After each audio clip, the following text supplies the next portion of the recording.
सुंदर, समृद्ध आणि आनंदी गाव होतं. त्या गावात हिरवीगार शेतं, स्वच्छ रस्ते आणि गजबजलेला बाजार होता. सकाळी कोंबड्यांच्या आरवण्याने दिवस सुरू व्हायचा आणि संध्याकाळी मंदिरातील घंटानादाने वातावरण भारावून जायचं. लोक एकमेकांना मदत करायचे. सण उत्सव मोठ्या आनंदाने साजरे करायचे. खरंच ते गाव म्हणजे आनंदाचं घर होतं. पण एके दिवशी त्या आनंदी गावावर संकट कोसळलं. सुरुवातीला 2-4 उंदीर दिसले. लोकांनी फारसं लक्ष दिलं नाही. पण काही दिवसातच उंदरांचा सुळसुळाट सुरू झाला. ते घरात शिरून धान्य कुरतडू लागले, कपडे फाडू लागले, लाकडी सामान खराब करू लागले, बाजारातील पिशव्या फाडू लागल्या, शेतातील पिकं नष्ट होऊ लागली. लहान मुलं घाबरू लागली, स्त्रिया त्रस्त झाल्या, शेतकरी चिंतेत पडले. आता काय करायचं? सगळे एकमेकांना विचारू लागले. शेवटी गावकरी एकत्र आले आणि राजाच्या दरबारात गेले. महाराज, ते विनवू लागले, या उंदरांच्या त्रासातून आम्हाला वाचवा, नाहीतर आमचं सगळं उद्ध्वस्त होईल. राजा विचारात पडला. त्याने आपल्या मंत्र्यांशी चर्चा केली. मग त्याला एका जादूगाराची आठवण झाली. एक असा जादूगार ज्याच्या बासरीत अद्भुत शक्ती होती. राजाने तात्काळ त्या जादूगाराला बोलावून घेतलं. तो जादूगार साध्या वेशात पण आत्मविश्वासाने दरबारात आला. त्याच्या हातात एक खूप सुंदर आणि चमकदार अशी बासरी होती.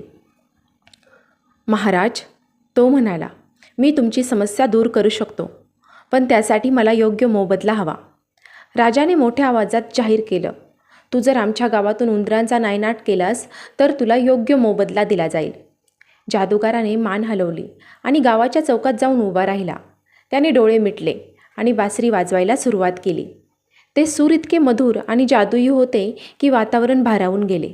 अचानक बिळातून, घरातून, गोदामातून उंदीर बाहेर यायला लागले. लहान, मोठे, काळे, पांढरे सगळे उंदीर त्या सुरांच्या मोहात पडून जादूगाराच्या मागे चालू लागले. गावकरी आश्चर्याने पाहत होते.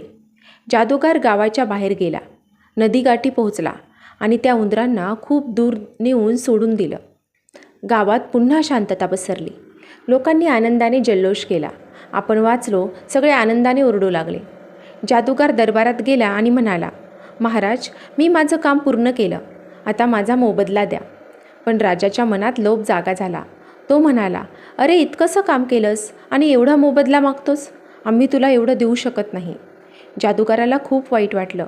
त्याच्या डोळ्यांमध्ये राग चमकला. महाराज, दिलेला शब्द पाळला पाहिजे, तो शांत पण ठाम आवाजात म्हणाला. पण राजाने नकार दिला. जादूगर काही न बोलता निघून गेला. तो पुन्हा गावाच्या मध्यभागी आला आणि बासरी वाजवायला लागला. पण यावेळी सूर मात्र वेगळे होते, आणखी गोड, आणखी मोहक. आणि अचानक घराघरातून लहान मुले बाहेर यायला लागली.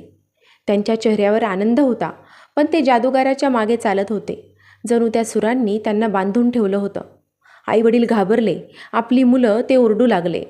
सगळे लोक पुन्हा राजाकडे धावले. राजा हादरला. तो लगेच जादूगाराच्या मागे धावत गेला. थांब, राजा ओरडला, मला माफ कर, मी माझा शब्द पाळेन, कृपया मुलांना परत आण. जादूगार थांबला.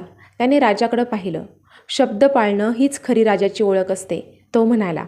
राजाने तत्काळ जाहीर केलं की जादूगाराला पूर्ण मोबदला दिला जाईल. जादूगाराने बासरी थांबवली आणि जणू जादूच तुटले. सगळी मुले आईवडिलांकडे धावत आली. गावात पुन्हा आनंद पसरला. पण यावेळी सगळ्यांच्या मनात एक मोठा धडा कोरला गेला, दिलेला शब्द कधीही मोडू नये.